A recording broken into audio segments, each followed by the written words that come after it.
Hello students, welcome to our channel UGT academics for English. My name is Labdhi Bhatia और इस video में मैं आपको चैप्टर 3 का पार्ट 2 ब्लैक एरोप्लेन पढ़ाने जा रही हूँ। I hope the stories about flying आपको बहुत अच्छे से समझ में आ गया है। 2 स्टोरीज में हमारी पहली स्टोरी हिज फर्स्ट फ्लाइट खत्म हो चुकी है। आई होप आपको उसमें कोई भी डाउट ना रहा हो। नेचुरल एक्ट ऑफ फ्लाइंग क्या होता है और वो ना सिखाने पर भी आ जाता है, और हमारे नेचुरल एक्टिविटीज़, चाहे बर्ड है, ह्यूमन है, एनिमल है, कोई भी है, चाहे प्लांट ही क्यों ना हो, तो एक नेचुरल एक्टिविटी या नेचुरल फंक्शंस जो होते हैं वो ज़रूर हम परफॉर्म कर सकते हैं, चाहे हमें कोई सिखाए या ना सिखाए। हमें खाना खाना, अपना काम करना, बोलना चलना देख दिखाकर आ ही जाता है। ठीक है, उसी तरह अब पार्ट 2 में हम पढ़ेंगे आर्टिफिशियल फ्लाइंग के फंक्शंस क्या होते हैं, कि जब प्लेन, हेलीकॉप्टर, रॉकेट ये सारी चीज़ें बनती है तो क्या इनमें भी उतना ही स्मूथ फंक्शनिंग होता है, या फिर क्या ये ख़राब हो जाती है, ख़राब हो करके ठीक होती हैं कि नहीं होती है, और क्या कुछ हो सकता है। आर्टिफिशियल फ्लाइंग के बेनिफिट्स, एडवांटेजेस, डिसएडवांटेजेस, सब कुछ वो इस स्टोरी में, एक छोटी सी स्टोरी फ्रेडरिक फॉर्सिथ ने जो लिखी है उसके एग्जाम्पल के थ्रू हम देखेंगे। स्टोरी में आई से शुरू हो रहा है, मतलब नरेटर खुद का एक एक्सपीरियंस शेयर कर रहे हो, इस टोन में उनने लिखा है। इट इज़ नॉट नेसेसरी कि नरेटर उसमें खुद व्यक्ति होंगे, बट दिखाई यही देगा। ऑलराइट, द ब्लैक एरोप्लेन, सबसे पहले आपको बोला गया है the moon was coming up in the east behind me. यहाँ पे एक हिंट दे दिया हमको कि नरेटर खुद की स्टोरी सुना रहे हैं। नाउ रियल और fictional, that is imaginative, that is another point, but behind me से हमको पता चलता है कि इसमें पायलट नरेटर खुद है। ठीक है, the moon was coming up in the east, और ईस्ट है बिहाइंड मी, मतलब क्या हम ये समझ सकते हैं कि अगर यहाँ पे ईस्ट है तो यहाँ वेस्ट, नॉर्थ और साउथ होगा, and the narrator is going this way. Fine, the narrator is going towards west, east पीछे है तो he is going towards west, and the stars were shining in the clear sky above me. और stars जो है वो ऊपर एकदम clear sky है, कोई बादल नहीं, कुछ नहीं, एकदम बढ़िया स्काई है, and he is looking at this stars and the city lights below him. He is enjoying his trip. There wasn't a cloud in the sky. I was happy to be alone high up above the sleeping countryside. क्यों sleeping countryside बोल रहे हैं? क्योंकि सिर्फ lights on है, जो भी building की, रोड्स की प्रॉपर लाइट्स होती है वो ऑन है, लेकिन व्हीकल्स इतने नहीं दिखाई दे रहे, जिससे पता चलता है it is late midnight and everybody is sleeping. Countryside पूरी शांत है, स्लीपिंग है। I was flying in my old Dakota aeroplane. कौन से प्लेन में वो जा रहे थे? We will highlight this thing, in my old Dakota aeroplane. Fine, और कहाँ जा रहे थे ये भी देख लेते हैं। Over France back to England. कहाँ से जा रहे थे ये नहीं बताया बच्चों हमको ओवर लिखा है, पूरे फ्रांस, मतलब over France he is flying and he is going back to England, but from where is he coming we don't know that. He is currently over France and he is going, he has to land in England. I was dreaming of my holiday. क्या सोच रहे थे वो? कि मैं जब भी घर जाऊंगा तो फैमिली के साथ टाइम स्पेंड करूंगा, ब्रेकफास्ट की टाइम तक तो पहुंच ही जाऊंगा। I was dreaming of my holiday looking to being with my family. वो अपनी फैमिली के साथ वक्त गुजारने के बारे में सोच रहे थे कि जब मैं जाऊंगा, छुट्टी हो जाएगी, मतलब फ्लाइट खत्म होगी, लैंड करूंगा, उसके बाद फैमिली के साथ आराम से वक्त गुजारूंगा। I looked at my watch, 1:30 in the morning. Now 1:30 in the morning means 1:30 AM, anti meridian time. Fine, अच्छा, मॉर्निंग में मतलब आफ्टरनून की बात नहीं हो रही है। फॉरेन कंट्रीज़ में जब भी कोई ऐसी बात करता है मॉर्निंग और फिर कोई टाइम लिखते हैं, मतलब 12 AM, रात के मिडनाइट के बाद वो मॉर्निंग ही कहते हैं। मॉर्निंग यहाँ पे मतलब कि सुबह और रोशनी वाला टाइम, लेकिन रात को 12 बजे के बाद जैसे डेट चेंज हो जाती है तो वो लोग मॉर्निंग गिनते हैं, जैसे 2 AM, 3 AM in the morning ऐसे गिनते हैं। I should call Paris control soon, I thought. उनने सोचा कि क्यों ना मैं पेरिस कंट्रोल को फ़ोन कर लेता हूँ, ऐसी लाइटिंग और ऐसा शहर तो पेरिस जैसा लग रहा है, तो शायद पेरिस आसपास ही होगा, पेरिस कंट्रोल को कनेक्ट हो जाएगा। ऐसे कभी भी पेरिस कंट्रोल को कॉल नहीं कर सकते, नीचे कौन सा वाला सेंटर सबसे करीब होगा उन्हीं को कॉल करना रहता है। As I looked down past the nose of the aeroplane, मतलब यहाँ से जब मैंने ऐसे देखा तो इतना जो ये सिटी दिख रहा था ये पेरिस जैसा लग रहा था। I saw the lights of a big city, in front of me. I switched on the radio and said, Paris control, Dakota DS-088 here. उनने अपना आइडेंटिफिकेशन कैसे दिया? डकोटा तो हमने देखा कि उनके प्लेन का नाम है। फाइन, डकोटा पूरा नाम क्या है? नंबर के साथ DS-088 here. उन्होंने बोला this is Dakota 088 here, can you hear me, क्या आप मुझे सुन सकते हैं? I am going to England, मैं इंग्लैंड जाने के रास्ते में हूँ। ओवर, तो ऑफ कोर्स उसका मतलब यही है कि मुझे गाइड कीजिए। Then they say the voice from the radio answered me immediately, उन्हें तुरंत ही आंसर कर दिया Dakota DS 088, yes we can hear you, I can hear you, you ought to मतलब करना ही है, यही करोगे तो प्रॉपर तुम्हें मिलेगा रास्ता। Turn 12 degrees west now. अब यहाँ पे हम कंपास हमारा देखेंगे तो नरेटर जा कहाँ रहे थे? वेस्ट की तरफ ही जा रहे थे, वहाँ से और थोड़ा सा वेस्ट उन्हें कहा गया है। तो अब अगर हम यहाँ पे अपना नॉर्थ गिनते हैं तो नॉर्थ से थोड़ा 90 डिग्रीज लेफ्ट की तरफ पे वेस्ट आता है, तो यहाँ से हमको 12 डिग्रीज बोला है, मतलब यहाँ से जो आप सीधे सीधे जा रहे हैं आप 12 डिग्रीज वेस्ट जाइए तो सीधे सीधे यहाँ पे कहीं पे आपका इंग्लैंड आएगा। ठीक है, यहाँ पे कहीं पे इंग्लैंड आएगा, ये चीज़ उन्हें गाइड की गई। I check the map and the compass and switched over to my second and last fuel time. तो उन्हें बोला कि हाँ ठीक है, आई विल ओके फाइन करके बाय करके उन्हें रख दिया और वो कंपास चेक करके 12 डिग्रीज वेस्ट घुमा करके चलने लगे। और उसके बाद उन्हें अपना सेकेंड और लास्ट फ्यूल टैंक पे स्विच किया, क्योंकि फर्स्ट टैंक उनका फिनिश हो गया था। 2 टैंक होते हैं, उसमें छोटा वाला सेकेंड टैंक जो होता है वो थोड़ा छोटा भी होता है। And turn the Dakota 12 degrees west towards England, उस तरफ इंग्लैंड आने वाला था। अब फिर से कुछ सोचा, I will be in time for breakfast, सुबह ब्रेकफास्ट की टाइम तक तो घर पहुंच जाऊंगा। A good big English breakfast, England जा रहा है तो इंग्लैंड की इंग्लिश ब्रेकफास्ट खाएंगे फैमिली के साथ। Everything was going well, it was an easy flight, और बहुत मस्त आराम से उनकी फ़्लाइट जा रही थी। हालांकि प्लेन बहुत पुराना था लेकिन फ़्लाइट अच्छी जा रही थी। Paris was about 150 kilometres away behind me when I saw the clouds. और फिर क्लाउड्स दिखे, रात का टाइम था लेकिन जो इतना क्लियर स्काई था फिर हर वक्त तो क्लियर रहेगा नहीं, तो फाइनली उनको कुछ कुछ क्लाउड्स दिखने लगे। But they were storm clouds and they were huge and black and dark. और रात का टाइम मतलब अंधेरा, और अंधेरे में काले बादलों के बीच में तो फिर नीचे की लाइट्स भी कितनी ही असर करेगी। They were huge clouds, they looked like black mountains standing in front of me in the sky. तो एक क्लियर स्काई में से, अच्छा यही बोल रही हूँ कि मैम दिन में भी तो काले बादल हो सकते हैं। दिन में काले बादल जो होते हैं वो grey, dark grey, light grey, ये ठंडक कलर के होते हैं।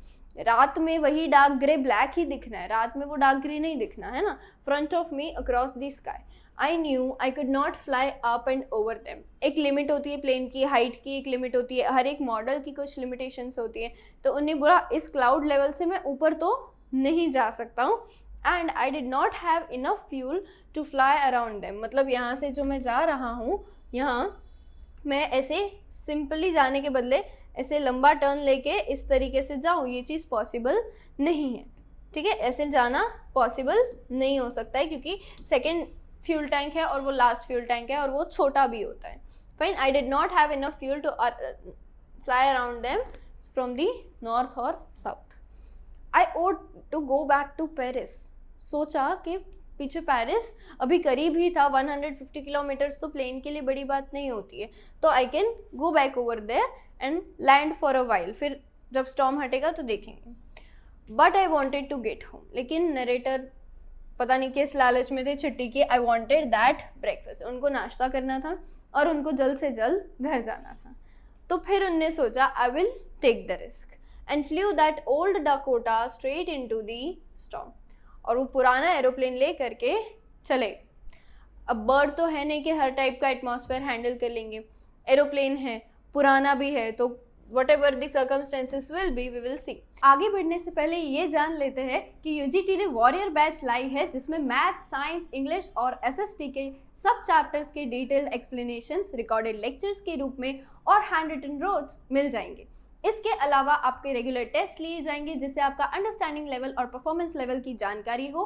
ये 4 सब्जेक्ट्स की पूरे साल की कमिटमेंट आपको सिर्फ 2999 रुपीज़ में अवेलेबल होगी, जो कि आप प्ले स्टोर पे यूजीटी और ऐप स्टोर पे मतलब आईफोन यूजर्स के लिए माई इंस्टीट्यूट नाम के एप्लीकेशन में देख सकते हैं। और फर्दर डिटेल्स की क्वेरीज अगर हैं तो आप स्क्रीन पे दिए नंबर पे कॉल भी कर सकते हैं। Inside the clouds everything was suddenly black. Suddenly क्या, अब ब्लैक क्लाउड्स में जा रहे हैं तो ब्लैक ही हो जाना है, ठीक है।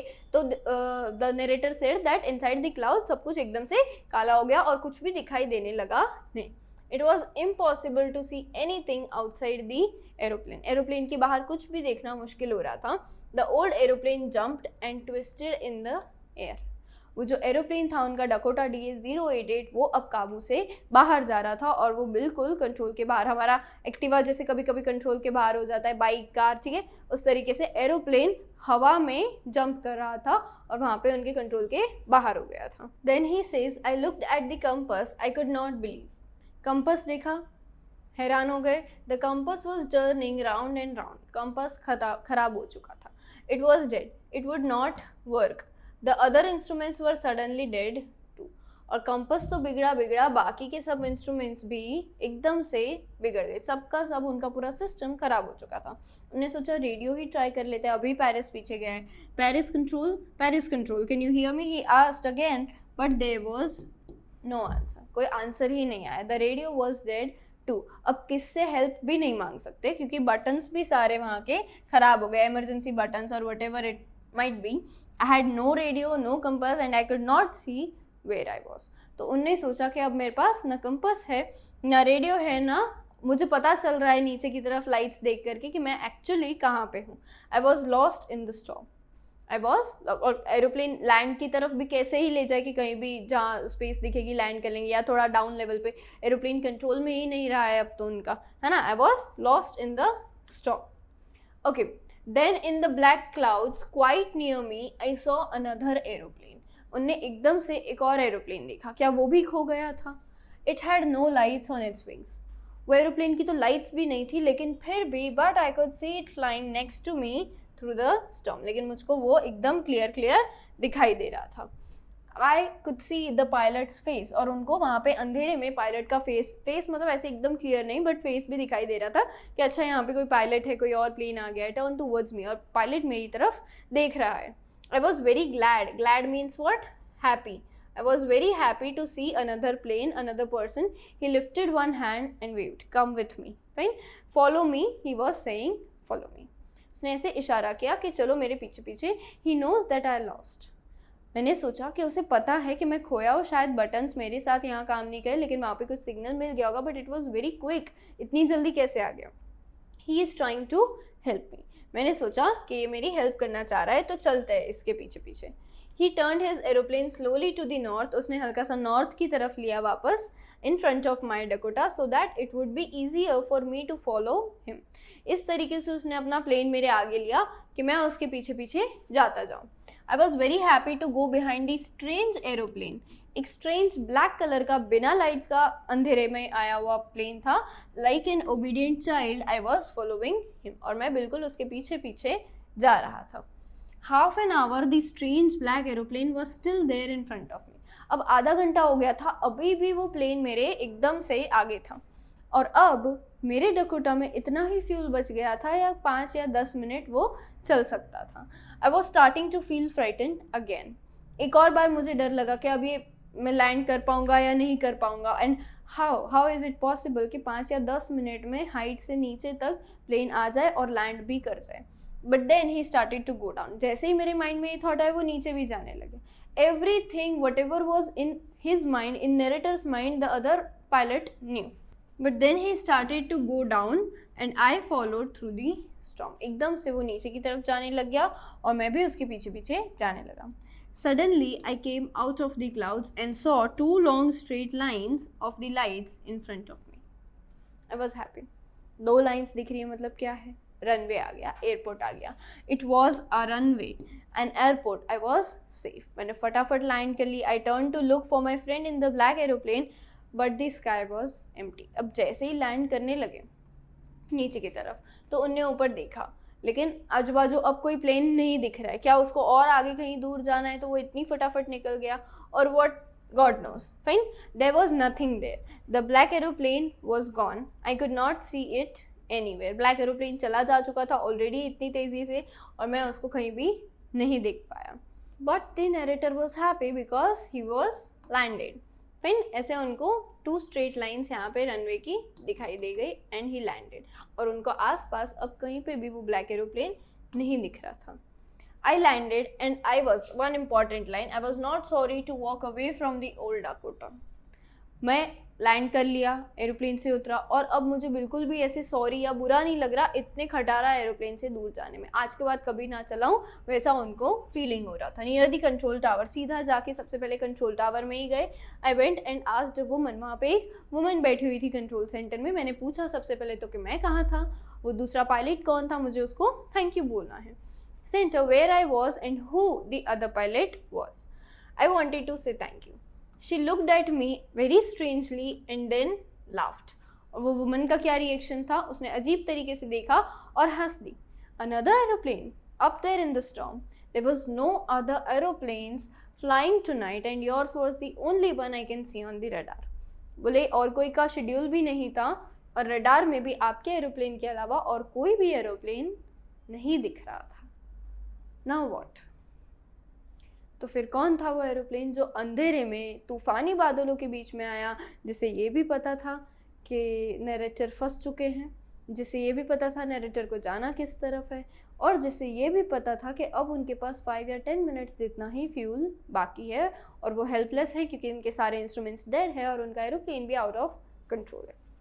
और कैसे दूसरे एरोप्लेन के आते ही उनका एयरप्लेन कंट्रोल में आ गया और वो उनके पीछे पीछे फिर जाते रहे। Yours was the only one I could C on the radar.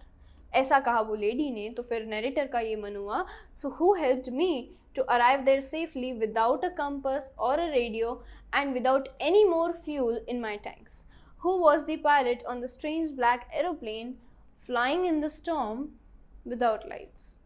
That is a mystery, children. This is a mysterious story of a black aeroplane जो कि नरेटर को हेल्प किया। अच्छा, अगर ये एरोप्लेन नहीं होता, मतलब स्टोरी तो पूरा मिस्ट्री के ऊपर चला गया है, लेकिन अगर हम इस यूनिट का कंपैरिजन देखते हैं, जो ज़्यादातर बच्चे भूल जाते हैं कि हमें तो बस स्टोरी देखनी है, 4 क्वेश्चन लर्न करने हैं, ख़त्म बात। लेकिन अगर हम पूरे यूनिट का थीम देखें, 2 स्टोरीज लेने का क्या मतलब है? कुछ तो मतलब निकलेगा। तो मतलब ये है कि नेचुरल फ्लाइंग में हम डरते रह जाए लेकिन हमें आ ही जाता है। नेचुरल फ्लाइंग मतलब जिसके लिए है, बर्ड्स के लिए, ठीक है। नेचुरल कोई भी स्किल हमारी है तो वो हमसे दूर नहीं रह पाएगी, और जो आर्टिफिशियल चीज़ें हैं उसमें कभी ना कभी कुछ ना कुछ प्रॉब्लम आती है। ये तो एक फरिश्ते की तरह यहाँ पे मिस्टीरियस ब्लैक एरोप्लेन की स्टोरी ला दी, जिसकी वजह से स्टोरी इंटरेस्टिंग हो गई और हमारा ध्यान इस टॉपिक से थोड़ा सा हट गया। आई होप आपको सब कुछ बहुत अच्छे से समझ में आ गया है। All the very best.